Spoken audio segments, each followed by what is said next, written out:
Shalom. This is 2 Corinthians chapter 12 and verse 10. Therefore, I take pleasure in infirmities, in reproaches, in necessities, in persecutions, in distresses, for Yahushua's sake. So, we are living in a time that is getting darker. It's getting darker by the hour.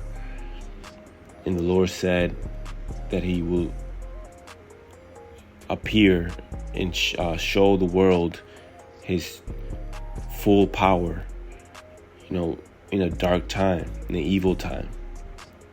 And that's when the Lord is going to show the strangeness of our salvation, which He's showing it already. So we have to understand that these persecutions and necessities and struggles, it's all part of the final test. It says, for when I am weak, then am I strong. So there's a balance. When you're weak when your flesh is weak, meaning you're not adding on to your flesh. You're not trying to get the spiritual of the world, the spirit of the flesh stronger, because you're actually focused on getting the spirit stronger. And you can only do one or the other. So if you're focused on the spirit and growing your spirit, right, you're not going to also be focused in your lust of the flesh and having things in the world. It says, for when I am weak, then am I strong. I am become a fool in glorying, ye have compelled me, for I ought to have been commanded of you. For in nothing am I behind the very chiefest apostles, though I be nothing. Truly the signs of an apostle were wrought among you in all patience, in signs and wonders and mighty deeds. For what it is wherein ye were inferior to other churches, except it be that I myself was not burdensome to you. Forgive me this wrong. Behold, the third time I am ready to come to you, and I will not be burdensome to you, for I seek not yours, but you. So this is Apostle Paul speaking, but it's really Yahushua speaking through Apostle Paul, because the first time Paul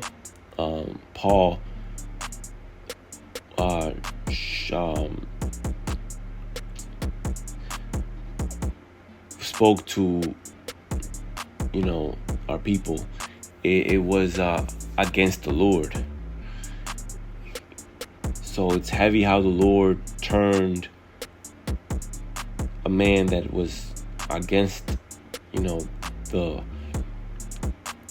ways of the Lord into someone that is being possessed by the Lord and being used to show our people show the people the Lord's power, to see that a man was just is changed and it has a different purpose, and the Lord is controlling him. That shows that the Lord has the ultimate power. The Lord can kill and make alive. You see, and that's what He did. So there's no excuse.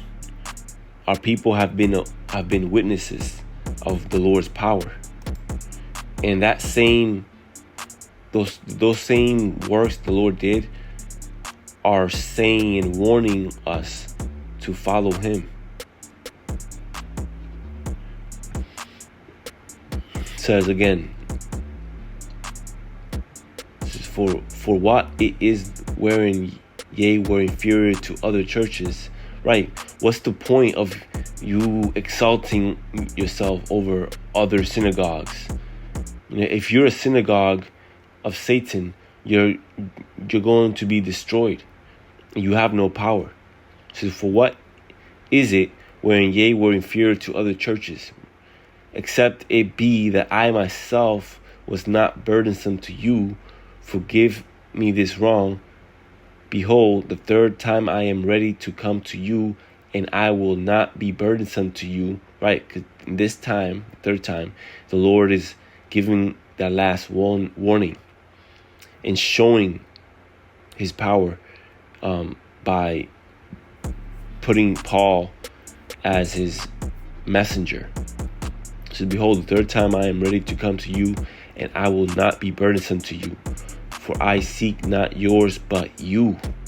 For the children ought not to lay up for the parents, but the parents for the children. And I will very gladly spend and be spent for you. So the Lord, he spent his time, his life for us. And he even spent himself. He gave himself for us.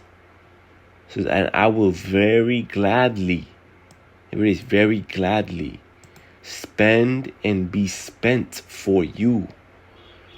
Though the more abundantly I love you, the less I be loved. See that? The more the Lord loves our people, the more our people return hatred. And it's because the curses, they're following another way, which is of darkness, is of Satan. You have to understand, you have to repent, be reborn again, and be in the spirit of repenting and mourning.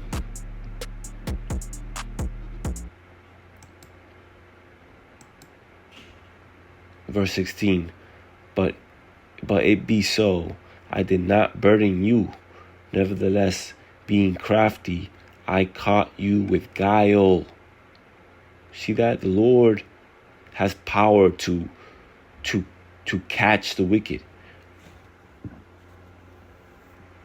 It says, I caught you with guile. Guys are full of guile.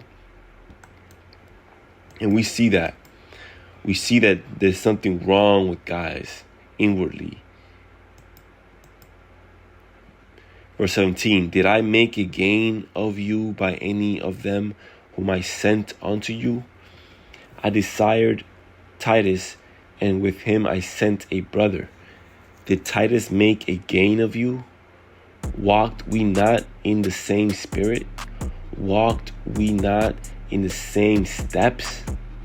Again, think ye that we excuse ourselves unto you?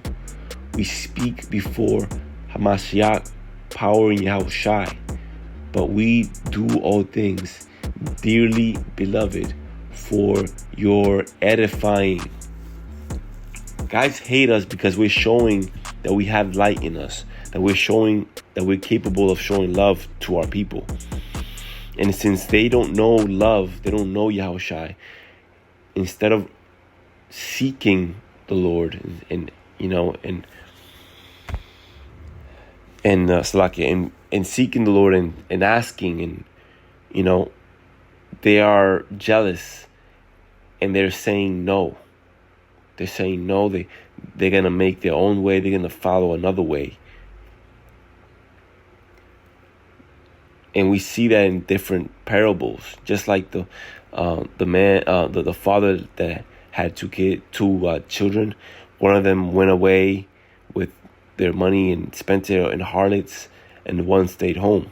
But when that other brother came back home with no money and repenting, that the father accepted him and threw a party, but the other brother was jealous and angry instead of loving and thanking God that his brother's back, and not only back but repenting verse 20. This is Second Corinthians chapter 20, verse. Let me see. It's like it. 2 Corinthians chapter 12, verse 20. For I fear lest when I come, I shall not find you such as I would, and that I shall be found unto you such as ye would not. There it is. See, the Lord is giving the comforter and strength so that we can continue feeding our flock, because the Lord doesn't want the righteous, the one he loves, or our people in general. The Lord doesn't want to find our people in a different path, but because the Lord is going to have to destroy them. There's not going to be another way. So you either put an end of it now, put an end to your wickedness now and be reborn again, or the Lord is going to end you. Verse 20, for I fear lest when I come, I shall not find you such as I would. See, the Lord has an expectation. The Lord expects you to find you doing the works of the Heavenly Father. And that I should be found unto you such as ye would not. Lest there be debates, envyings, wraths, strifes, backbitings, whisperings, swellings, and tumults. And lest when I come again, my power will humble me among you. And that goes into basically putting you into shame or correcting. You see, when you bring something, like when you bring a friend onto your father or your family, you're not gonna bring someone that is wicked and crazy, because that's gonna make you look crazy. The Lord, your parents are gonna correct you.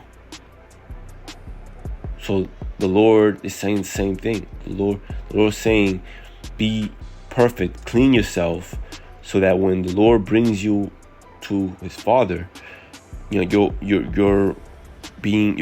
representing the Lord correctly.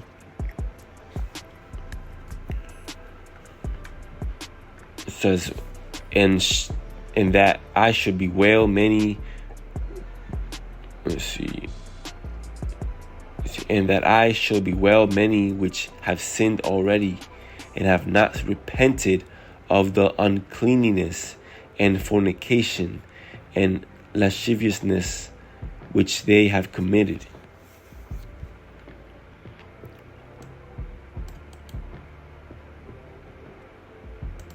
So that word bewail, because the Lord is going to bewail a lot of people. Express great regret, disappointment. See that? The Lord is disappointed in a lot of our people.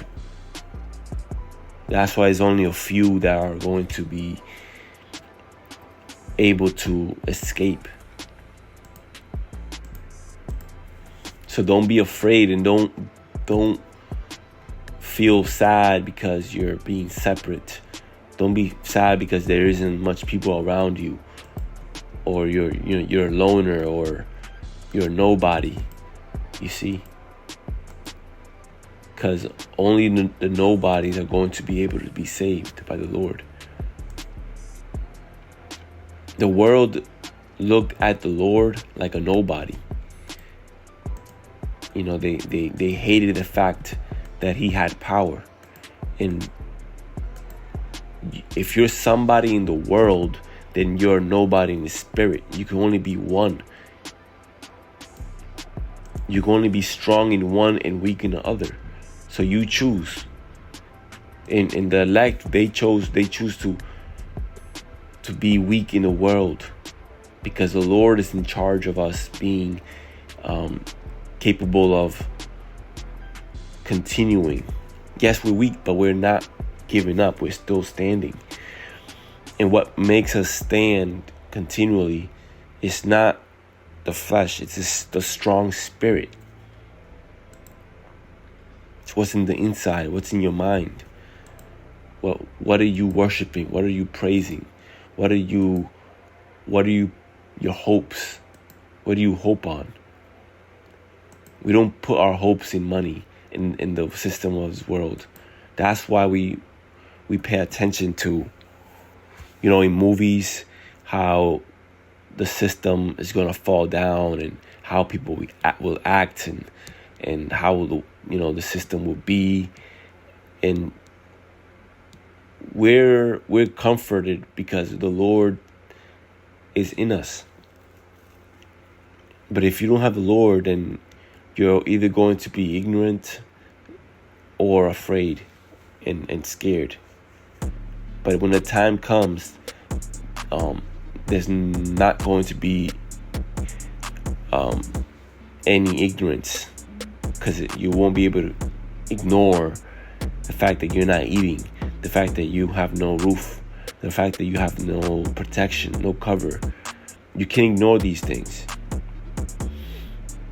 So when all hell breaks loose, the only ones that are going to be eating and being taken care of is the man of the Lord. Just like the way the Lord gives food and shelter to the birds, to the fowls of the air. Well, we are more than that because we're doing the works of the Lord. So how much more valuable are we? And we have life, we have His wisdom, which is more valuable than money and shelter and clothes. This is the gold. This is the precious stone of life. And we have it in us. You can't take it out of us. You can't take it out of us. That's what we're fighting. So with that, let's give all praises, fear, and glory, and honors to Yahweh, Ba'ashim Yahushai, Ba'ashim Rakakodash Brakatam. Shalom.